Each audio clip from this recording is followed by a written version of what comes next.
Hello fellow farmers, and welcome to a video that is a serious one, but it's a real one, and it's a problem that's pretty common amongst backyard farmers, large-scale farmers, big ag, everybody. It's predators. I've got a predator problem. I think I know what the predator is, but I would definitely appreciate your help to investigate and narrow down which predator it is. I am in Virginia, if that helps. So it's probably not a wolverine, probably not a lion, probably not a Bengal tiger. That helps to narrow down a little bit. But 2 days ago, I came out and smelled the smell of death. We all know what that smells like. It's not a very good smell. And then yesterday I found a dead quail in this level right here. It's third level. It's about, belly high, lower chest, upper belly high, about 4 feet off the ground or so, 4.5 feet off the ground. Saw a dead female quail, so it wasn't beaten up by another quail. I'll post a picture of that here. So yeah, it was dead. I then put it in the area that I make offerings to the predators, local predators, so that they hopefully will leave my live animals alone and they will go get the free meals. They will follow the path of least resistance and get an easy free meal of the meat of the dead quail. So then there were some chicks that got out of their little mini brooder into the larger part of the brooder before I was ready for that, and they died as well. That was my own stupidity. So I put them in that area too, and I came out again this morning to check on the eggs and to check on the quail, and I found, I found one missing. And then I found a bunch of feathers. So I'll show you the feathers right now. So here are some feathers on the top level. So I do suspect that some of them were getting to the top level. Most of the feathers I find here. At the bottom there's blood. Sorry if that makes you squeamish. There's some more feathers. And then more feathers over here.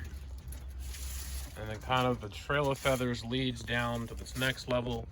And then there's even some feathers right here. They kind of go in a path. And there's some more feathers there.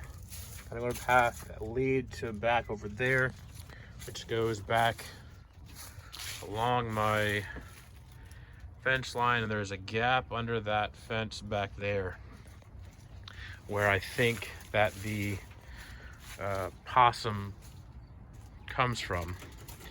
And it's home in the woods. So I suspect it's a possum. It could be a raccoon. I did find the quail with a huge slice in its chest where it seems to have bled out quite a bit. So any help in narrowing down what the predators would be great. So here's what I'm doing. My first quick step was to install just some scrap hardware cloth, because the predator, whatever the predator is getting to them from the egg rollouts. See, it's about a 1.5 inch or so gap right here that they can get to. And so I put, just while my wife and I went out to lunch just now, I put some hardware cloth up really quick so that they can't get their grabby fingers under there and do anything. But what I'm gonna do, I'm going to build something more permanent. So come along on that journey.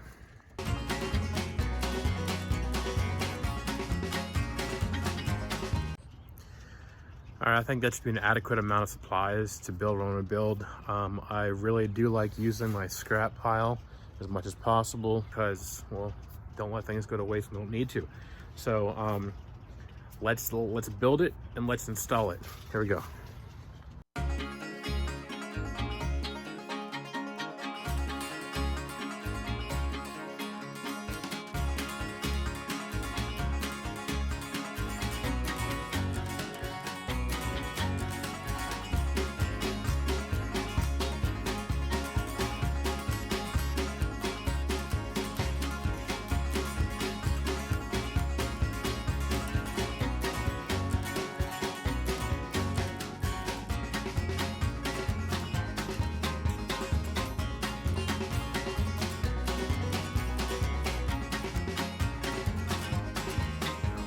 speaking of J-clips, there are these little things right here. Nothing really exciting about them. I guess you could make your own, but that would be a huge pain in the butt.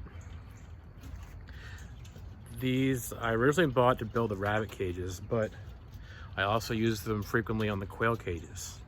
If you plan on getting or building your own quail hutch or rabbit hutch or any kind of animal caging, get the J-clips. They have them at Tractor Supply. They're on Amazon. I'll post a link to them down below. It is an affiliate link, so if you order like $100 worth of them, which is like a bajillion.65 pounds, then I'll get 32 cents, so I can maybe buy a stamp to write you a letter and say thank you for ordering through there. So anyways, it is an affiliate link, so I appreciate that. Also, what I highly recommend is, you'll see me using these in the video, are J-clip pliers. It looks like a little monocle holder for Mr. Peanut. But anyways, well, a really bad dentist pair of pliers. But these, I got the nicer ones, what I think are the nicer ones, off of Amazon. Also a link down below to them. They're like 15 bucks. So if like 100 people ordered these, then I might get enough to buy a package of ramen. So that would be awesome if you did that. But anyways, so the way they work is you just put the J-clip in the J-clip pliers and then make a funny face. That's important. And then you squeeze. And I'll waste one just for the sake of team, and it wraps it around the 2 pieces of cage wire, and it's on there nicely. If you're only gonna make one small cage in your life, then you don't really need these. But if you're ever gonna make more than one, or anything bigger than like 1 square foot by 1 square foot cage, I highly recommend these.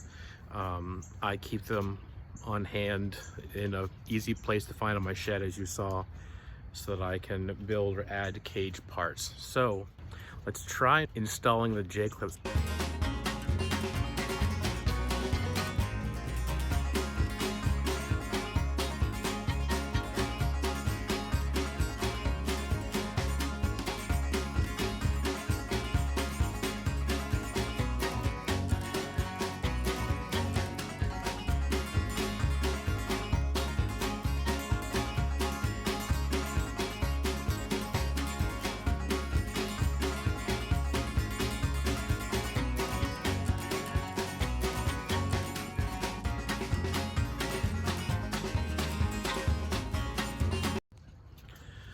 All right, so that's pretty much all the build. Obviously, just repeat on the top level, and the other side, you do the measuring, making sure it'll fit, and put on the J-clips, and then I just bent over the wiring, as you saw. I did add one extra feature. Let me see if I can bring you in here really quick. Super complicated process. Where is it? Right here. Here's a screw I put in there, so that way I can easily latch it on there and lock it in place. Whereas hopefully the possum, or whatever predator it is, I think it's a possum, so please help me in the comments below what predator you think it is. But I think it's a possum. Confirm, deny, whatever, down below. So anyways, that way, whatever predator is, I don't think is gonna be smart enough to be able to unhook it and then open it up and get the eggs out, or get the, not the eggs, but get the quail out or kill them. I think that should protect them from everything but my daughter, which my daughter just thinks they're cute, so she went over to them. But anyways, hope you found that informative. Hopefully it helps you if you have rollout Coturnix quail cages outside. I do like the rollouts. It keeps the eggs cleaner. It keeps the eggs cleaner. It makes them a lot easier to collect, and so I think the benefits outweigh the risks. Now that I have the risks, hopefully I think the word's mitigated. And so that's it. If you found that informative, please subscribe, please give it a thumbs up, please comment down below any thoughts you had. I appreciate constructive criticism. So please do that. I do appreciate that. Let's hope this works. Let's hope we beat that predator. Let's hope that only kind of predator thing I need to have in place now is the predator offering area, which I think may have actually attracted the predator to these quail, but hopefully this helps to keep them safer. So until next time, thank you for stopping by, and be nice to each other.